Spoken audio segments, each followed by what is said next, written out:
हरे कृष्णा। आप सभी का हमारे चैनल सुकून भरी बातों में स्वागत है। आज हम सब कार्तिक महात्म के 14वें अध्याय का श्रवण करेंगे। आप सब भगवान लक्ष्मी नारायण का ध्यान करते हुए 14वें अध्याय को सुनिए। तब उसको इस प्रकार धर्म पूर्वक राज्य करते हुए देख देवता क्षुब्ध हो गए। उन्होंने देवाधिदेव शंकर का मन में स्मरण करना आरंभ किया। तब भक्तों की कामना पूर्ण करने वाले शंकर ने नारद जी को बुलाकर देव कार्य की इच्छा से उनको वहां भेजा। शंभु भक्त नारद शिव की आज्ञा से देवपुरी में आए। इंद्रादि सभी देवता व्याकुल हो शीघ्रता से उठ नारद जी को उत्कंठा भरी दृष्टि से देखने लगे। अपने सब दुखों को कहकर उन्हें नष्ट करने की प्रार्थना की। तब नारद जी ने कहा, मैं सब कुछ जानता हूँ, इसलिए अब मैं दैत्यराज जलंधर के पास जा रहा हूँ। ऐसा कह नारद जी देवताओं को आश्वासित कर जलंधर की सभा में आए। जलंधर ने नारद जी के चरणों की पूजा कर हंसते हुए कहा, हे ब्राह्मण, कहिए आप कहाँ से आ रहे हैं, यहाँ कैसे आए हैं? मेरे योग्य जो सेवा हो उसकी आज्ञा दीजिए। नारद जी प्रसन्न होकर बोले, हे महाबुद्धिमान जलंधर, तुम धन्य हो। मैं स्वेच्छा से कैलाश पर्वत पर गया था। वहाँ 10,000 योजनों में कल्प वृक्ष का वन है।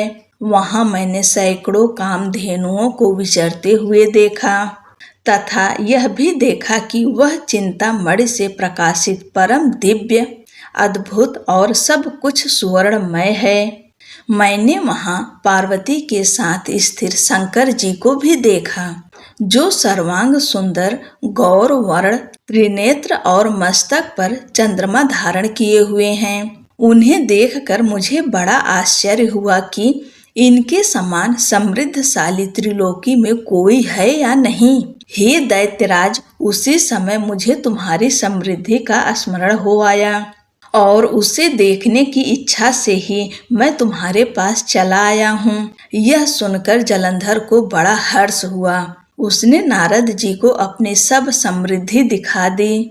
उसे देख नारद ने जलंधर की बड़ी प्रशंसा की और कहा कि निश्चय ही तुम त्रिलोकपति होने के योग्य थे। ब्रह्मा जी का हंस युक्त विमान तुम ले आए हो और द्युलोक, पाताल और पृथ्वी पर जितने भी रत्नादि हैं, सब तुम्हारे ही तो हैं।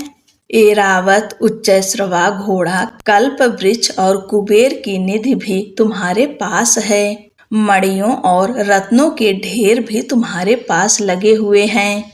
इससे मैं बड़ा प्रसन्न हूँ, परंतु तुम्हारे पास कोई स्त्री रत्न नहीं है। उसके बिना तुम्हारा यह सब फीका है। तुम किसी स्त्री रत्न को ग्रहण करो। नारद जी के ऐसे वचन सुनकर दैत्यराज काम से व्याकुल हो गया। उसने नारद जी को प्रणाम कर पूछा कि ऐसी स्त्री कहाँ मिलेगी जो सब रत्नों में श्रेष्ठ हो। नारद जी ने कहा, ऐसा रत्न तो कैलाश पर्वत में योगी शंकर के पास ही है। उनकी सर्वांग सुंदरी पत्नी देवी पार्वती बहुत ही मनोहर हैं। उनके समान सुंदरी मैं किसी को नहीं देखता। उनके उस रत्न की उपमा तीनों लोकों में कहीं नहीं है। देवर्षि उस दैत्य से ऐसा कहकर देव कार्य करने की इच्छा से आकाश मार्ग में चले गए। बोलो लक्ष्मी नारायण की जय। 14वां अध्याय संपूर्ण हुआ। श्री तुलसी चालीसा। श्री तुलसी महारानी करो विनय सिरनाए, जो मम हो संकट विकट दीजय मात नसाए। नमो नमो तुलसी महारानी, महिमा अमित न जाय बखानी। दियो विष्णु तुमको सन्माना, जग में छायो सुयस महाना।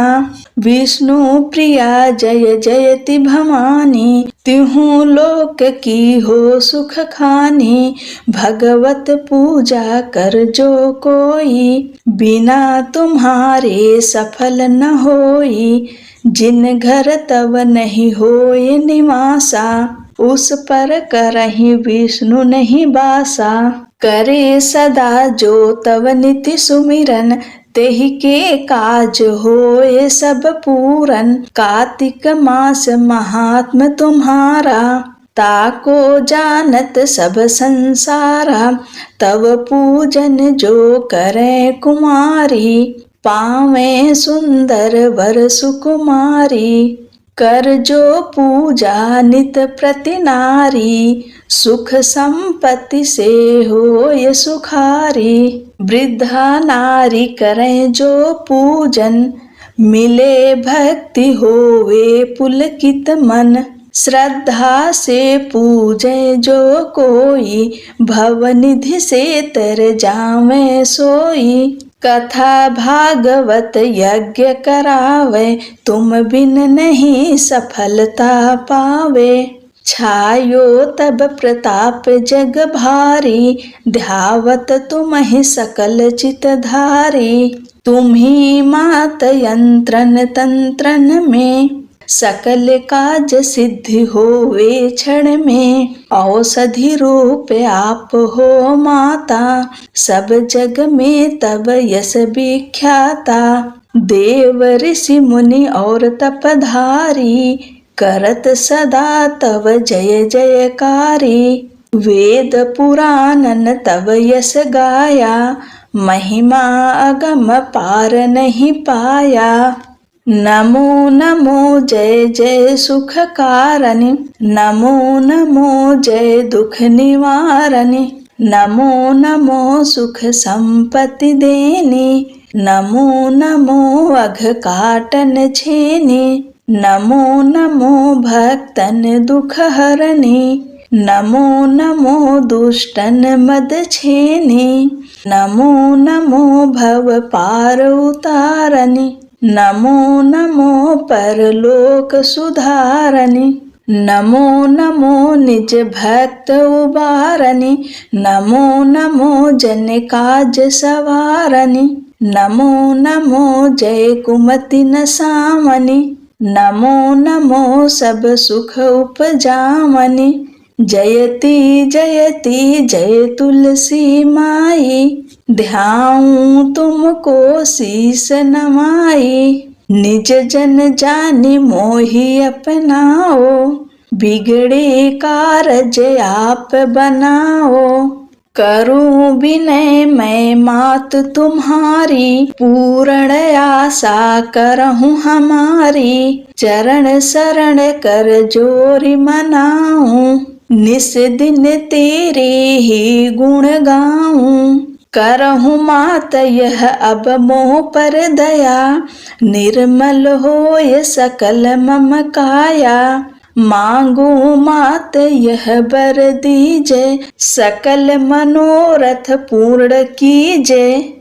जानू नहीं कुछ नेम आचारा, क्षमहु मात अपराध हमारा। 12 मास करे जो पूजा, तासम जग में और न दूजा। प्रथम ही गंगा जल मंगवावे, फिर सुंदर स्नान करावे। चंदन अक्षत पुष्प चढ़ावे, धूप दीप नैवेद्य लगावे।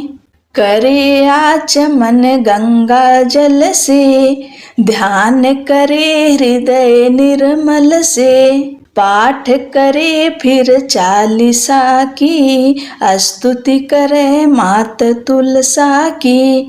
यह विधि पूजा करे हमेशा, ताकि तन नहीं रहे क्लेशा।